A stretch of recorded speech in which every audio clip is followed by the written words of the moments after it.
Content creator Ripon মিয়া বাংলাদেশের জনপ্রিয় একজন ব্লগার, সবাই জানেন। কালকে একটা নিউজ হয়েছিল এনটিভি নিউজে। তারা সত্যতা যাচাই না করে এইসব ধরনের নিউজ কভার করেছে।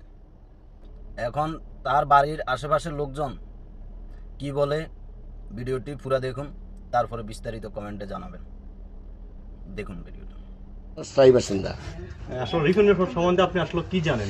রিপন ছেলেটা খুবই ভালো, মানে একবারে গরিবের সন্তান, একবারে হীন দরিদ্র, যেটা মানে অসহায়। এদের কোনো জমি জমা ছিল না। এর বাবার ওরা বাপ চাচারা ছিল 7 ভাই। ওর বাবাও ছিল খুব গরিব মানুষ, বুঝছেন। তে এই ছেলেটা ওই কাঠমেস্তরির কাজ করতো, তবু ভালো মেস্তরি না, মানে এই টুকটাক কাজ করে জীবিকা নির্বাহ করে। এরপরে একদিন হঠাৎ করে দেখলাম যে ওইদিকে এইভাবে ক্যামেরা নিয়ে আসে তার নিতেছে, এই যে কথাবার্তা নিতেছে আর কি। তখন আমি গেলাম, জিজ্ঞাসা করলাম কি রে এনে কি তোরা যে ভিডিও করতেছে। আমার পরে আমার কাছে কাকু এটা আপনি বুঝতেন না, এটা টিপটপ। আমি আবার টিপটপ না, এই যে বিষয়টা পরে তুই বিপদে পড়বি, কোন অবস্থায় তুই জানি না কয়ে না কাকা টিপটপ। এই টিপটপের মাধ্যমে এখন বুঝতাম পারলাম যে এটা ওই কোনো বোধহয় যে কোনো কোম্পানির বোধহয় তারে পয়সা টয়সা দেয়, দিলে পরে যে তার এই বিষয়টা নিয়ে সে জীবন বাঁচাইতেছে। আর ছেলে খুব চরিত্রবান, খুব সৎ মানুষ। তবে এন ছেলেটা একটা ভুল করছে, এন মিথ্যার আশ্রয় দিয়েছে। আর যে তার মা বাপে যে কথাগুলো বলছে, আমারে ভাত দেয় না, আমরা খাওয়ায় না।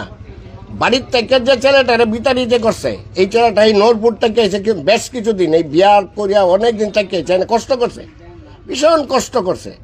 মানে আমি না শুধু আমার এলাকার সবাই বলবো যারা জানে আর কি। আচ্ছা, এরপরে যে নূরপুর থেকে আইসে এনে আয়া নন্দুরা একটু জায়গা মধ্যে ওপরের বাড়িতে রয়েছে, তাকে একটু জায়গা কিনছে বোধ হয় 100% না 200%। এনে একটা ঘর করতেছে, এটা টিপটপে করে দিতেছে, মানে কোম্পানি থেকে করে দিতেছে। এই বিষয়গুলো দেখিয়া তার মা বাবার সহ্য হইতেছে না, মনে করছে যে আমার ছেলে লাখ কোটি টাকা কামাইতেছে। এই যে এখন সে এই যে এরা বলছে যে আমরা ভাত কাপড় দেয় না, তার জীবনটাই তো পালতে পারে না, তো ওদেরকে বাদ দিব কেমনে? আর দিতে চায়। আমি যদি আমার মারে ভাত, আমার বাবারে ভাত কাপড় দিতে চাই, আমার মা যদি ইচ্ছা করে, বাবা ইচ্ছা করে না খায়, তখন আমার কি করার আছে? রিপনের আসলে কি ওনারা কি আপন মা বাবা কিনা? রিপনের মা বাবা তো আপন, আপন। আপনি বলতেছেন রিপনকে তারা আরো অনেক বছর আগে বাড়ি থেকে বের করে দিয়েছে। আসলে কি কারণে বের করে দিয়েছিল?